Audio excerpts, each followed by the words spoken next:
80च्या दशकाच्या शेवटच्या भागापर्यंत म्हणजे 87, 88, 89 पर्यंत जगामध्ये दोन महासत्ता होत्या, रशिया आणि अमेरिका.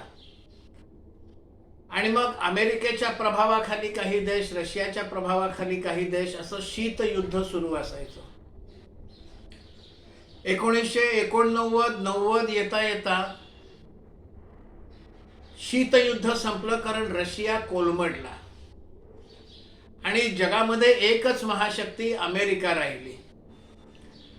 पण त्याच काळात चीनने देखील आपली अर्थव्यवस्था ही मुक्त केली आणि चीनची आर्थिक शक्ती ही हळूहळू हळूहळू वाढीला लागली.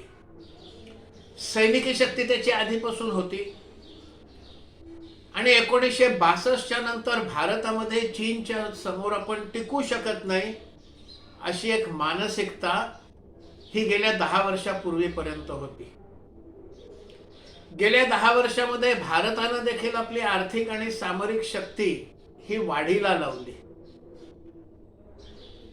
2020च्या मे महिन्यामध्ये भारत आणि चीनच्या सीमेवरती भारतीय सैनिक आणि चीनी सैनिक यांच्यामध्ये झटापटी सुरू झाल्या. चीनचे सैनिक भारतीय हद्दीत यायला सुरुवात करायचे, शिरकाव करायला सुरुवात करायचे. भारतीय सैनिक त्यांना पुन्हा मागे ढकलायचे. दुसरीकडे चीननं भारतीय समुद्र म्हणजे हिंदू महासागर, बंगालचा उपसागर, ज्याला आपण इथे गंगा सागर म्हणून संबोधणार आहोत, कारण तिथे गंगा नदी ही समुद्राला येऊन मिळते, आणि सिंधू सागर म्हणजे ज्याला सामान्यपणे अरब सागर म्हटलं पाहिजे, पण सिंधू नदी ही या समुद्रात येते, म्हणून इथे आपण त्याला सिंधू सागर असं संबोधन करणार आहोत. त्यामुळे सिंधू सागर, गंगा सागर आणि हिंदू महासागर या भागामध्ये असलेले छोटे छोटे छोटे देश, त्याच्यामध्ये मुख्यतः मालदीव आणि श्रीलंका, तसंच भारताच्या शेजारील देश, त्याच्यामध्ये पाकिस्तान, नेपाळ, बांगलादेश, भूतान, हे भारताच्या चारी बाजूला असलेल्या देशांमध्ये चीननं आपलं वर्चस्व आणि प्रभाव वाढवायला सुरुवात केली, जेणेकरून भारतावर आपण चारही बाजूनी आपल्या सामरिक शक्तीचा प्रभाव टाकू शकतो आणि भारताला चेपायचा प्रयत्न करू शकतो. मग भारतानं देखील आपली रणनीती त्याप्रमाणे बदलत बदलत अनेक देशांना पुन्हा आपल्या बाजूला घेतलं, काही देश पुन्हा चीनच्या बाजूने गेलं.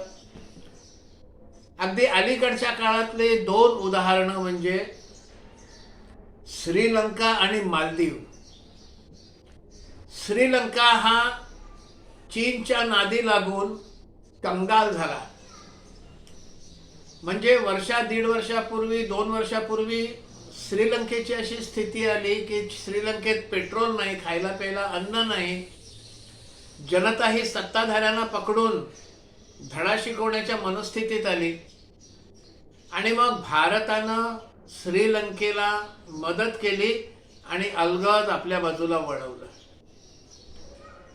गेल्या काही महिन्यापूर्वी मालदीवमध्ये सत्तांतर झालं. मोहम्मद म्यूझू हे मालदीवचे सत्ताधारी झाले आणि त्यांनी चीनशी जवळीक साधली. मुळामध्ये म्यूझू निवडून यावेत म्हणून चीननं प्रयत्न केले, म्हणजे मग मालदीव आपल्या बाजूने येईल. पण चीन सोबत गेल्यामुळे श्रीलंकेची जी आर्थिक स्थिती आणि अडचण झाली, तशीच मालदीवची देखील होणार आणि त्यासाठी भारतानं देखील आपले पवित्रे हे टाकायला सुरुवात केलेली आहे.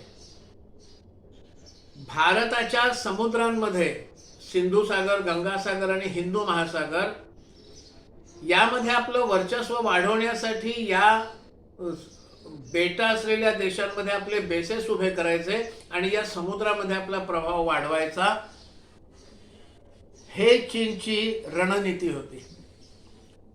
पण मग भारतानं सुद्धा हळूहळू आपल्या पाणबुड्या, युद्धनौका या सागरामध्ये कार्यान्वित केल्या, आपली सामरिक शक्ती वाढवली आणि आपलं अस्तित्व हे चीनला जाणवेल इतकी वाढवली. 2 वर्षापूर्वी सोमाली पायरेट्स म्हणजे चाचे यांनी पाकिस्तानच्या एका मालवाहू नौकेवर आक्रमण केलं, चाचेगिरी केली, लुबाडण्याचा प्रयत्न केला. भारत आणि चीन दोघांनी मिळून पाकिस्तानची ही नौका ही चाच्यांच्या हातून सोडवली. पाकिस्तानी त्या तिथे असलेल्या खलाशांना सोडवलं आणि पाकिस्तानची मालवाहू नौका मोकळी केली. चीननं मात्र या विषयाची जेव्हा बातमी केली, जगामध्ये प्रसिद्धी केली, तेव्हा जणू काही त्याने एकट्यानेच सगळं केलं अशा प्रकारचं बातमी दिली, अशा प्रकारचं प्रेस स्टेटमेंट दिलं आणि भारताला श्रेय दिलं नाही, सगळं श्रेय स्वतःच घेतलं. मग मागच्या काही महिन्यांपूर्वी भारतानं काय केलं, पाकिस्तानी एका नौकेवर पुन्हा सोमाली पायरेट्सनी आक्रमण केलं. तेव्हा भारताने एकट्यानेच या मालवाहू नौकेतील क्रू म्हणजे खलाशी कर्मचाऱ्यांना सोडवलं सोमाली पायरेट्सच्या हातून आणि त्यांना मोकळं केलं, चीनला येऊनच दिलं नाही. हळूहळू भारताने अशी स्थिती आणली की या तीनही सागरी भागामध्ये भारतीय नौसेनेचं वर्चस्व राहील. 2008 पासूनच गल्फ ऑफ एडन म्हणजे हे अरबस्तानातल्या तिथेच आहे, तिथे आपलं एक केंद्र उभं केलं होतं, परमनंट केंद्र, पण त्याचा फार उपयोग केला जात नव्हता. आता मात्र त्या तिकडच्या असलेल्या नेव्हल स्टेशनचा उपयोग भारत करते आणि ह्या सगळ्या सिंधू सागर वगैरे भागामध्ये अन्य कोणाची चाचेगिरी, दादागिरी चालून देत नाही. चीनचं या बाबतीतलं धोरण आणि भारताचं धोरण याच्यात जमीन आसमानाचा फरक आहे. चीनला लागून असलेल्या साऊथ चायना सी मध्ये चीन आपली दादागिरी करतं, कुठल्याही नौकांना प्रवेश करून देत नाही. दुसऱ्या कुठल्या देशाची तिथे नौका जर प्रवेश करती झाली तर या नौकेला अडवते, धमकावते, घाबरवते आणि आपली दादागिरी करते. या विरुद्ध भारतानं आपल्या समुद्रांमध्ये येणाऱ्या नौकांना संरक्षण द्यायला सुरुवात केली. त्यामुळे लोकांचा भारतावरचा विश्वास वाढला. या भागांमध्ये जर नौकानयन केलं तर भारत हे आपल्याला संरक्षण देईल. भारताने सुद्धा आता तिथे आपल्या युद्धनौका आणि सबमरीन्स ह्या सिंधू सागरामध्ये वगैरे तिथे कायम करून ठेवलेले आहेत, कुठल्याही परिस्थितीला लगेच सामोरं जाता येईल अशा पद्धतीने. दुसरीकडे आर्थिक क्षेत्रामध्ये चीन हळूहळू दुर्बल होत चाललेला आहे.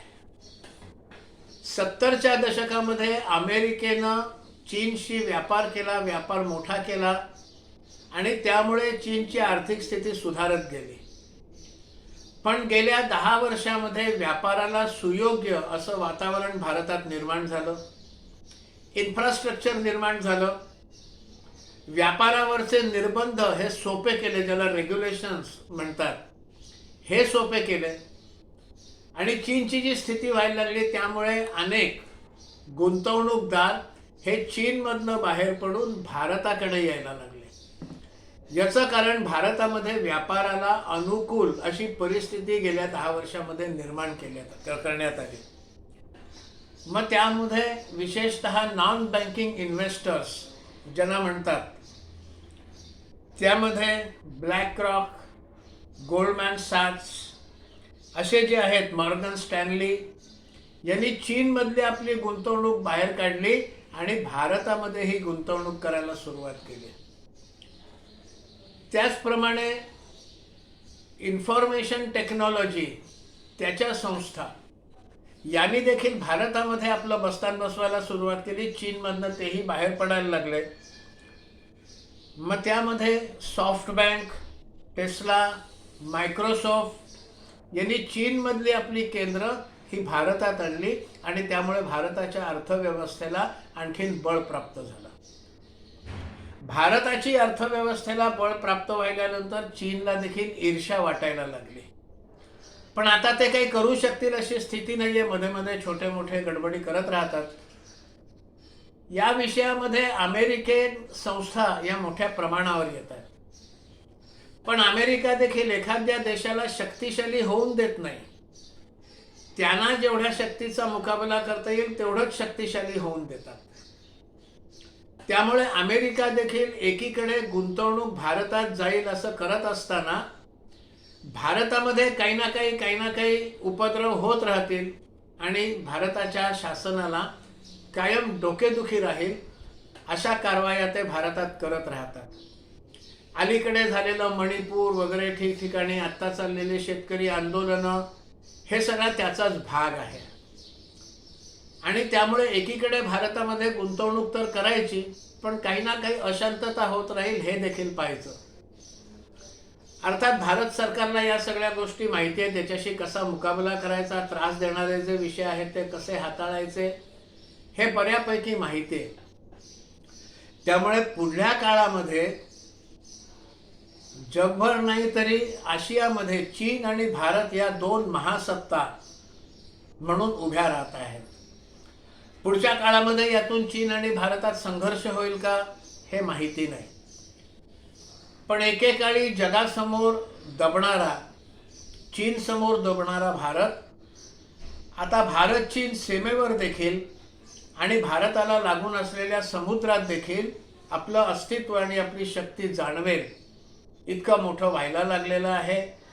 त्यामुळे कायम चीनची दादागिरी चालू शकणार नाही. गुंतवणूक ही चीनमधनं निघून भारतात येत आहे. त्यामुळे भारताची आर्थिक स्थिती सुधारते. आज भारत हे जगातलं 4थ्या क्रमांकाची अर्थव्यवस्था आहे आणि आपल्या पंतप्रधानांनी म्हटलंय तसं पुढल्या 5 वर्षामध्ये आपण 3ऱ्या क्रमांकावर येऊ हे ध्येय त्यांनी समोर ठेवलेलं आहे. अशी ही आत्ताची परिस्थिती आहे. पुढच्या काळामध्ये भारत अधिकाधिक संपन्न आणि शक्तिशाली व्हावा. हे विचार जर आपल्याला पटले असतील तर लाईक करा, शेअर करा आणि चॅनल सबस्क्राईब करा. धन्यवाद.